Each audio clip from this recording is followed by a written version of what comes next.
C'est fin 1956, après l'arrestation des leaders algériens, que je découvre cette photo.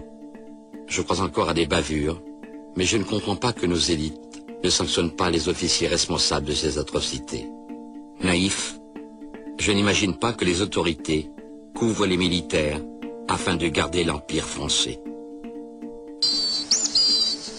Autant je réagis aux exactions, autant je ne saisis pas la gravité d'une mesure qui concerne une famille algérienne sur 4. Dès 1955, l'armée regroupe la population dans des camps, officiellement pour la protéger, en fait, pour priver l'ennemi de tout soutien. Ces regroupements, conçus par les autorités militaires, ne s'appuient sur aucun texte législatif. Plus de 2 millions de civils connaîtront ce sort.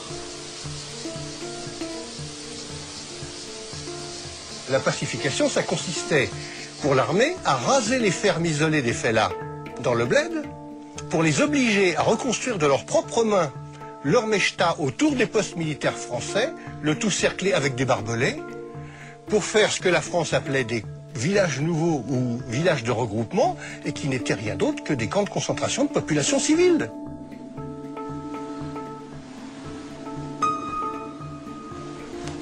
Et quand ces villages ont été faits, le commandant il a dit il faut que chacun ait sa carte nationale d'identité française. Et pour faire une carte d'identité, il faut une photo, tout naturellement. Le commandant a dit c'est Garanger qui va faire ça. Et en 10 jours, j'ai photographié 2000 personnes.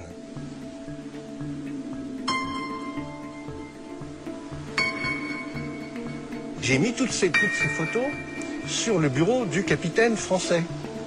Il s'est mis à hurler. Venez voir comme elles sont laides. Venez voir ces macaques, on dirait des singes. Si la France butait Dufresne, comme elle le disait couramment, à tour de bras, et avec une telle facilité, c'est que c'était pas des êtres humains, c'était des bêtes.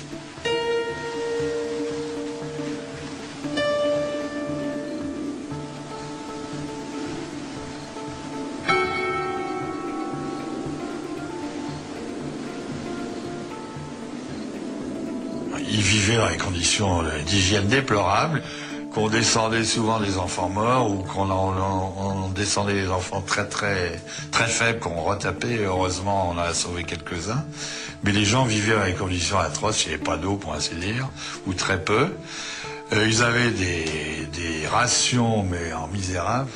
Ils avaient de quoi ne pas mourir de faim, disons.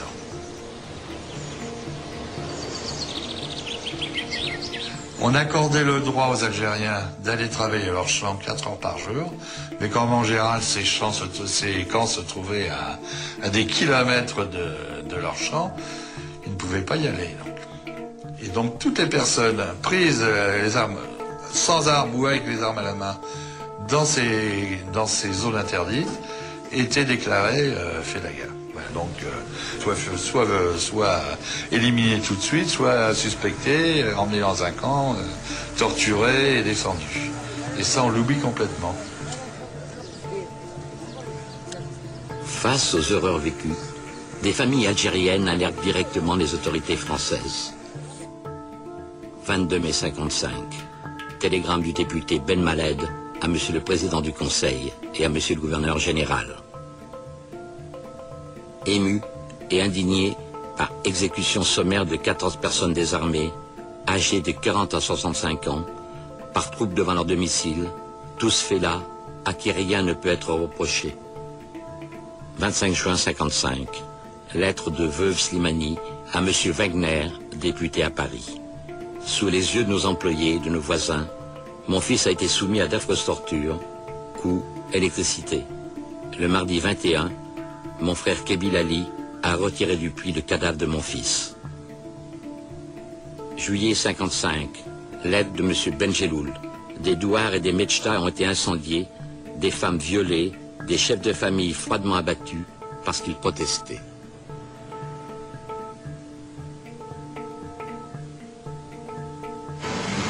Ces plaintes ne trouvent pas d'écho en métropole.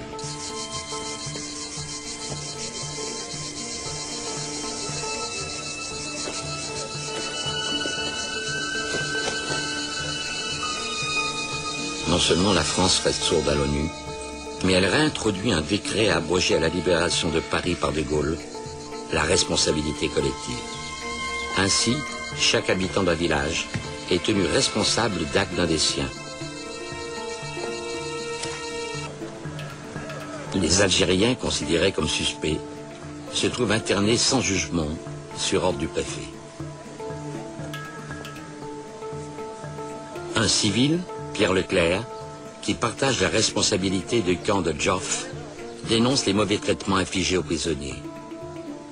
Il termine son rapport en évoquant sa honte d'être français. Très vite, il est victime de menaces devant son fils. Des officiers sont venus chez nous, sont passés devant nous, je dirais, sans nous saluer. Ont occupé pratiquement la maison. Se sont installés avec mon père dans une pièce, un petit bureau annexe. Et nous avons entendu les éclats de voix, les menaces. Bon, ça s'est très mal passé. Du reste, notre père a relaté sa conversation immédiatement après. Enfin, il était très secoué par cette affaire. Et c'était une menace de mort, très directement. Mais ça lui a été dit. Nous avons entendu dire, si vous restez ici, de toute façon, vous disparaîtrez, et tout ça, ben, on mettra ça sur le dos d'une attaque du camp ou quelque chose de semblable.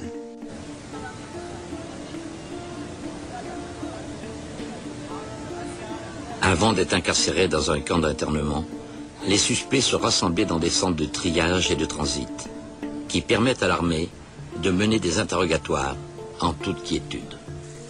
Nous sommes partis en Algérie avec les consignes que l'on entendait politiques de maintien de l'ordre, de pacification, c'était le terme le plus souvent employé, c'était la contradiction totale. À la fois on était chargé d'ouvrir les dispensaires, ouvrir les écoles, faire une véritable pacification, et d'un autre côté, pour les besoins du renseignement, ou suite à des opérations menées, à des capture de rebelles, on déclenchait donc tous les moyens pervers de torture pour l'interrogation.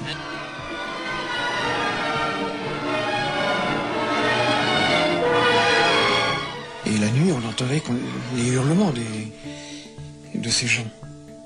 Et donc récupérer le matin les enfants alors qu'ils avaient entendu dans le camp les hurlements de leur peut-être père ou amis, c'était quand même pas très évident. Stanislas Hutton, fils d'un journaliste, prit de nombreuses photos de ses élèves, et entre autres, du petit Boutout. Il y a un gosse de 14 ans, par exemple, qui avait été pris lors d'une embuscade, je raconte ça dans mon journal, le petit Boutout, qui lui a été également passé à la magnéto. Je l'ai entendu la nuit, j'ai cru d'ailleurs au départ que c'était des cris de chacal. Et je n'arrivais pas à penser et à concevoir que c'était le gosse que l'on torture. Comme il y avait d'autres prisonniers, je pensais que c'était les autres. Et c'est le matin que j'ai appris que c'était bien lui, le gamin, qui avait été passé à la magnéto. Je crois qu'il a fallu malheureusement attendre près de 40 ans pour qu'il y ait des aveux, je dirais, de personnalité. Qu'on puisse être une personnalité quand on pratique des choses comme celle-là. Mais il faut bien dire qu'il a fallu attendre 30 ans ou 40 ans pour que, finalement, on ne puisse pas dire « ce n'est pas vrai ». Et dire « ça a été vrai, c'est vrai, je l'ai fait, je l'ai pratiqué, je n'ai pas de jugement à porter sur le général Massu ou le colonel Ossarès ou autre, mais que chacun prenne ses responsabilités. Mais l'opinion publique française est largement complice de tout ce qui s'est passé. C'est-à-dire ? C'est-à-dire que je pense qu'on a une certaine idée de la France qui se révolte par rapport à des pratiques comme celle-là. Mais finalement, quand on sait qu'elles ont eu lieu, on essaie de s'en défendre.